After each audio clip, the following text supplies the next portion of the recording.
उदाहरण बताता हूं, मुझे राजस्थान से याद आया 2019 का लोकसभा चुनाव था। यहाँ के एक बहुत बड़े कांग्रेस के नेता हुए हैं कुंभाराम जी, इनके नाम पे अशोक गहलोत सरकार ने एक योजना लागू की थी और राहुल गांधी जी बोलते बोलते एक नहीं 3 बार कुंभकर्ण योजना बोल गए थे।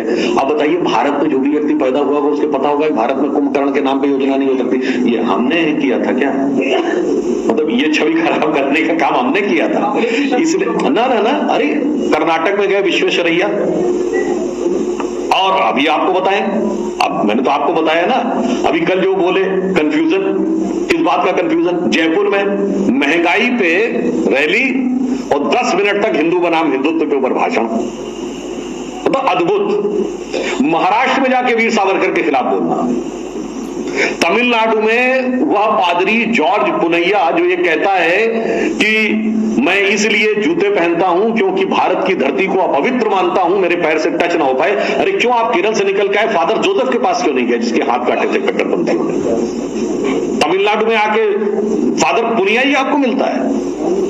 हमें कुछ करने की जरूरत नहीं है, क्योंकि वो स्वयं अपने कर्मों से जो उनको करना है और जो उनको देखना है, मतलब एक लाइटर नोट पे एक बात कह देना, वो भारत की राजनीति के चिर युवा हैं, चिर व्याकुल हैं।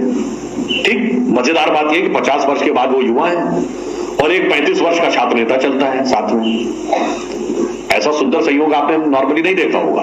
अब जो बहुत आजकल के जमाने में युवा बालक बड़े हो जाते हैं, किसी की सुनते थोड़ी हैं, और फिर वो कहते हैं मुझे कोई चीज दिखाई नहीं पड़ रही है, तो उनके ऊपर वो शेर लागू होता है राहुल गांधी जी की इस यात्रा पे कि नई उम्रों की खुद मुख्तारियों को कौन सा। में 5 साल पहले वामपंथी गढ़ को ढहाने वाली भाजपा अपनी सरकार बरकरार रखने के लिए पूरी ताकत झोंक रही है। अगले महीने होने वाले चुनाव के लिए भाजपा ने अपने बड़े नेताओं को उतारना शुरू कर दिया है। पार्टी अध्यक्ष जेपी नड्डा के बाद गृह मंत्री अमित शाह ने राज्य का दौरा किया है और जन विश्वास यात्राओं की शुरुआत की है। दरअसल पार्टी यहां पर वामपंथ को किसी भी सूरत में वापसी नहीं होने देना चाहती है। त्रिपुरा में पिछले विधानसभा चुनाव में भाजपा ने माकपा को बुरी तरह से हराते हुए राज्य की सत्ता पर कब्जा किया था। राज्य की 60 विधानसभा सीटों में से पार्टी ने 36 पर जीत हासिल की थी, जबकि उसकी सहयोगी आईपीटीएफ को 8 सीटें मिली थी। माकपा को 16 सीटों पर संतोष करना पड़ा था और कांग्रेस का खाता भी नहीं खुला था। बाद में लोकसभा की दोनों सीटों पर भाजपा ने कब्जा किया था। हालांकि इस बार कांग्रेस दूसरे नंबर पर रही थी। त्रिपुरा की जीत भाजपा के लिए बेहद अहम रही थी। इससे उसे वामपंथ के मजबूत किले को ढहाने में तो सफलता मिली ही थी, साथ ही उसके कांग्रेस मुक्त पूर्वोत्तर के लिए बड़ी मदद मिली थी।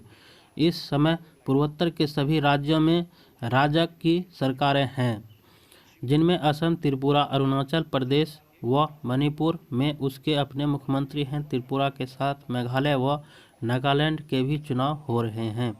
भाजपा की कोशिश त्रिपुरा के साथ नागालैंड में भी अपना मुख्यमंत्री बनाने की होगी। मेघालय में वह गठबंधन में रहते हुए अपनी स्थिति मजबूत कर सकती है।